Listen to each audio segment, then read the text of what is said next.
Episode 6 of Married at First Sight. We are at the end of a honeymoons at the end of tonight's episode. And really? We're half done the season, right? We're half done the season. We haven't even got to the point where they're actually living together. They've just gone on the honeymoon and had the weddings. Feels a little weird to me. I don't know. Is this season going to have more episodes? I'm not really sure. One thing I want to touch on before we jump into our couples for the week, and that was the politics conversation. Not really going to weigh in too deep on anything here, but I just wanted to point out that I found it very weird how delicate everyone was with their wording. It felt like they had all been coached to not say certain words or not bring up certain things. Everything was left extremely vague and definitely caught my attention. Not sure if it did anyone else's. All right, let's jump into our first couple of the week, and that's going to be Bao and Johnny. They caught my attention right out of the gate, and that was when it was the morning after from their little disagreement argument last week, and Bao says, totally deadpan, totally robotic, anything to make my hubby happy. And I was like, whoa, what is going on here with these two? When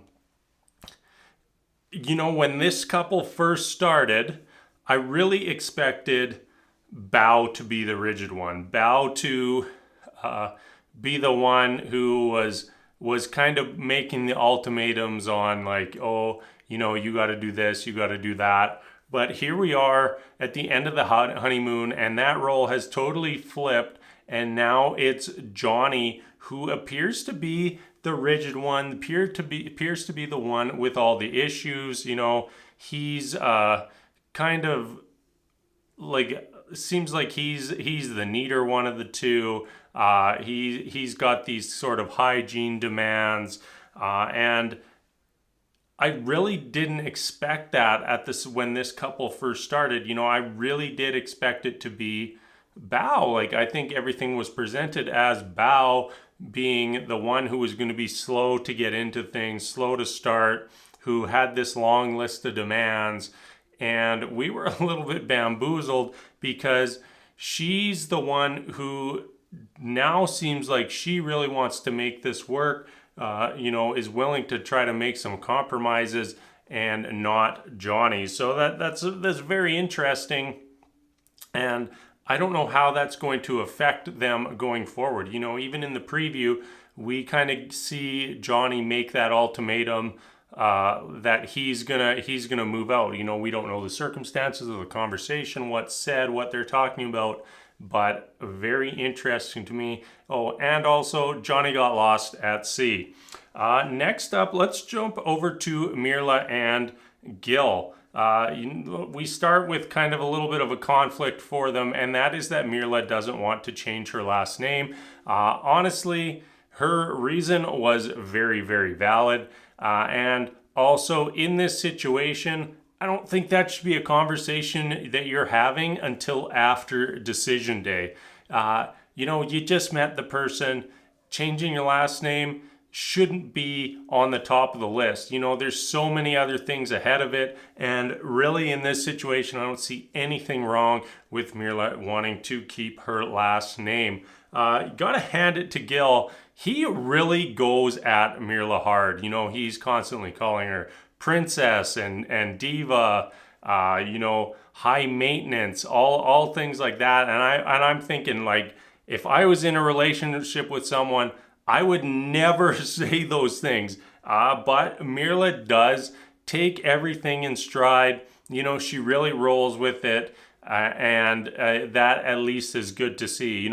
She might have some negative attributes, but she seems to be aware of them and accepting of them, and appreciates that Gil comes at her very straight. At the end, we got to the end of the episode, and Myrla actually did something nice for Gil. I was a little bit shocked by it. Sure, it was just cookies, but shows that she's listening. she's present and will make at least a little bit of an effort, as long as it's not involving the dog. And, she flat out says that she's not walking the dog, and Gil can keep hiring his dog walking service because she ain't doing it. Next up, let's jump over to Rachel and Jose.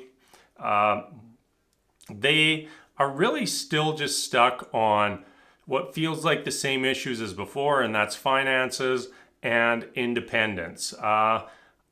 The finances, I totally get.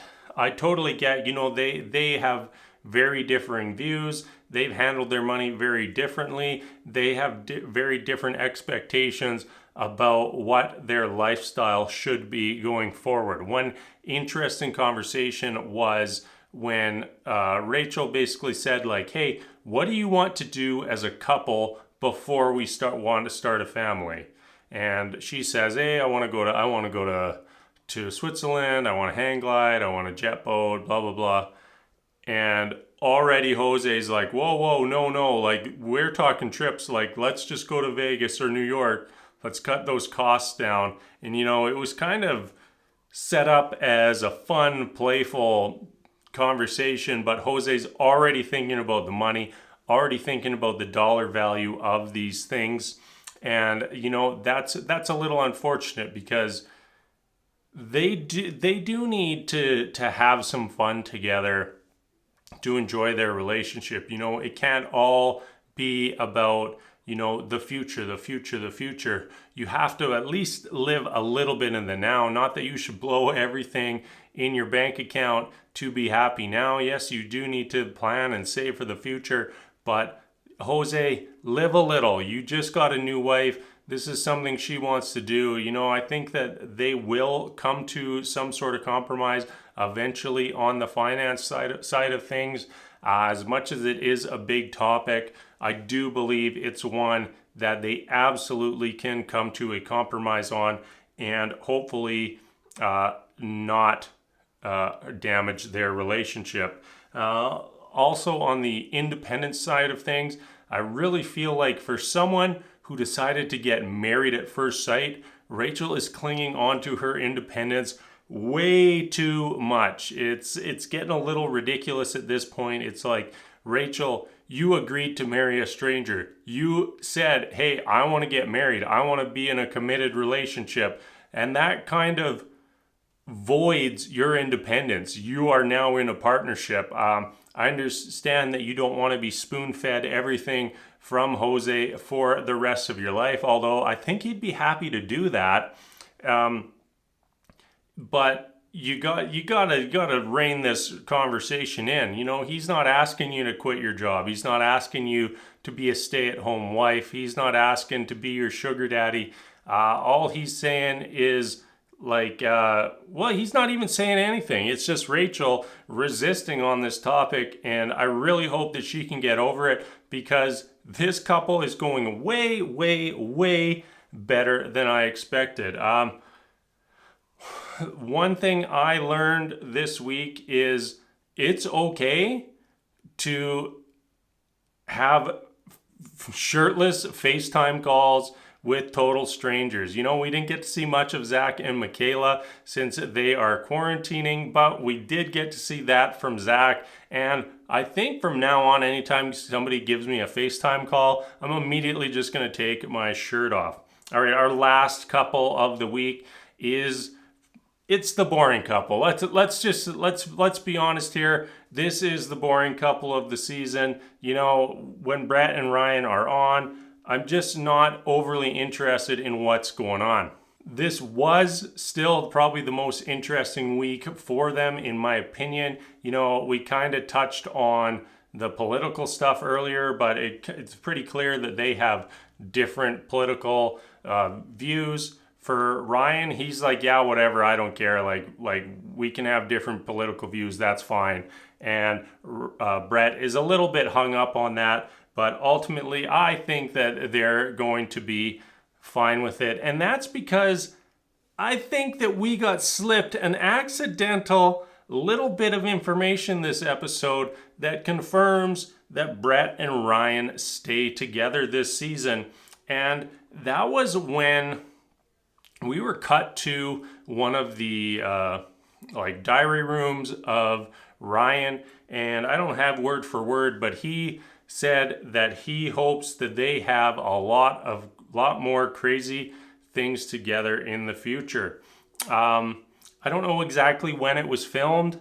I feel like that shot was not on the honeymoon. You know, like there are some little diary room confidentials that were shot on the honeymoon, but I don't think that was one of them. And I think that they let slip a little bit too much there. And you know, maybe I'm wrong there, but I think that we got confirmation that they are going to stay together on decision day. You know, maybe I'm off base on that. Let me know. But that's going to wrap things up for this week. As always, thank you so much for watching.